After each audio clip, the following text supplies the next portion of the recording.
Racism and sex. Hi, I'm Doctor Catalina, and today I want to talk about how racism and racist assumptions impact our sexual well-being. I'm Dr. Catalina Lawson, a licensed clinical psychologist, and I love talking about sex.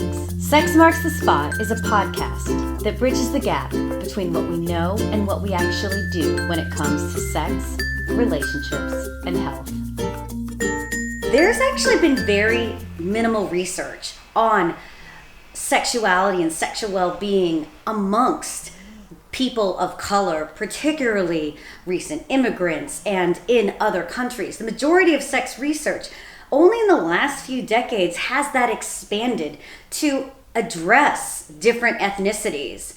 Even in my own research, I developed a sex intervention for Latina cancer survivors and revealed that there haven't been any research sexual interventions specifically made to address sexuality amongst Latinas.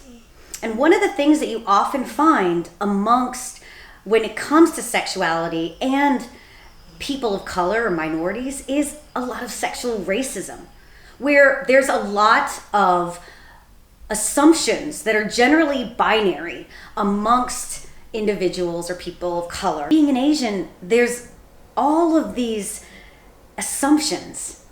You know, even in my research, when I go abroad, particularly to Southeast Asia, there's always this assumption of, oh no, Asians don't talk about sex, or they're either Virgin Marys or they're over-sexualized. And that's generally what you're seeing as far as the dichotomies when you're speaking of people of color and it comes to sexuality is that you are either a prude, Virgin Mary, or you're over-sexualized and have a Madonna complex.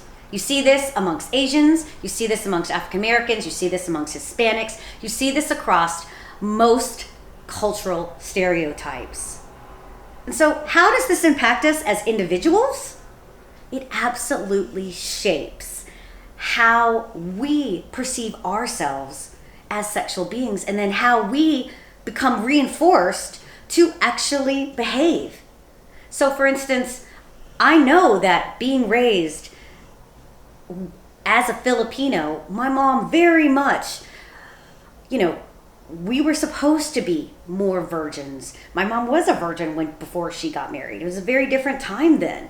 And I remember, for me, thinking, I'm going to wait till I get married before sex, because that's what good girls do. And so for me, this idea of expressing my sexuality, was very much unheard of and chastised. And I know on one hand it would be funny because I always talked about sex, but on the other hand it was confusing. And this is the thing. When you don't fit in to these binary stereotypes, it becomes confronting and you get challenged. And speaking from personal experience, this absolutely affected me in relationships, all of them, particularly my intimate relationships. It shifted how I viewed who I should be dating. I definitely, Filipinos are the most Americanized Asians. And as a first gen here, I don't speak Tagalog. I very much, I never had Asian friends. My best friend is Indian, and even she was raised very acculturated, but Filipinos are unique in that we very much are socialized to be basically American, but specifically white American.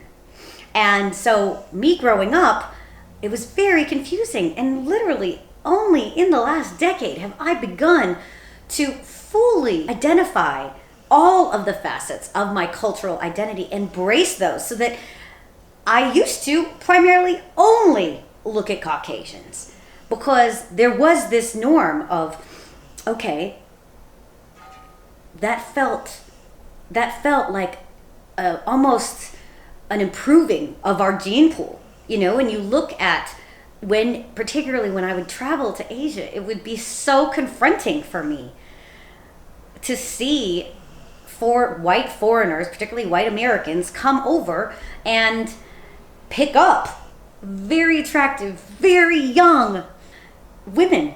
You know, I remember my sister, when she was in college, got shown, you know, Mail Order Brides book from this man when she was waitressing at Lizard's Thicket. And I remember being in Atlanta at my nephew's baptism, and this guy coming up to me asking me if I was a mail order bride. Being in Hawaii, and just because I was sitting alone at a bar, someone assuming I was a prostitute. Those things happen to me and have throughout my life. And in the moment, I just remember being so shocked, but I didn't have the voice to actually speak up about this. But what I did learn was, okay, all right, one, don't over-sexualize. So be mindful of what I'm wearing. Don't look too slutty or loose or too revealing. Dress more conservatively. I would think those things.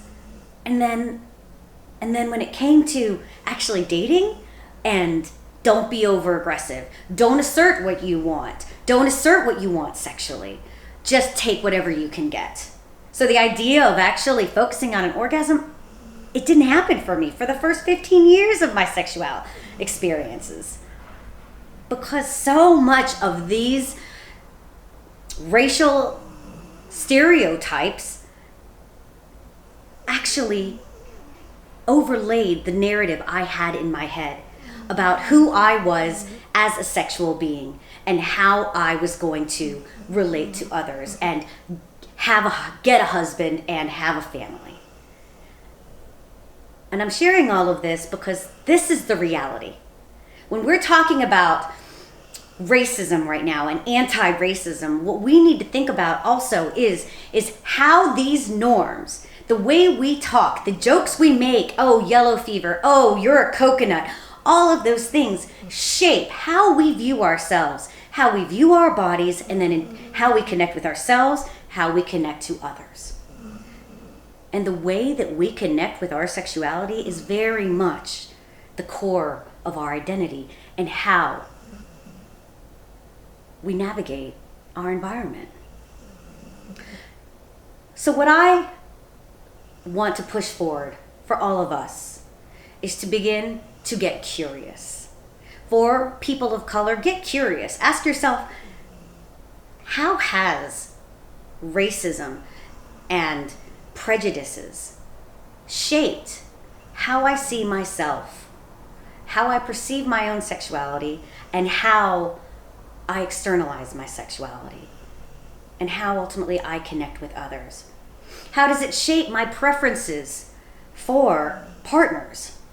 How does it shape how I am intimately? How much I use my voice when being intimate, particularly asserting what I do or do not want? All of this happens through a sociocultural lens that absolutely is shaped by racism. And right now, I'm feeling empowered but angry. Angry at myself for that being a part of my story, but then also realizing, okay, knowing I need to actually accept and grieve that, but also that's a beautiful thing for me, that I now have that awareness. Racism fosters oppression and unfortunately is maintained when we oppress ourselves and suppress our own needs. So I charge all of us, and myself first and foremost, to get curious, to challenge our own assumptions that we have about our sexuality, how our lens of our own personal experience have shaped this. So I hope this drops some thoughts for you. If you're feeling uncomfortable, sit with it and see where it takes you. Thanks for listening, and definitely let's have this conversation. All right, see you guys next week. Take care. Cheers.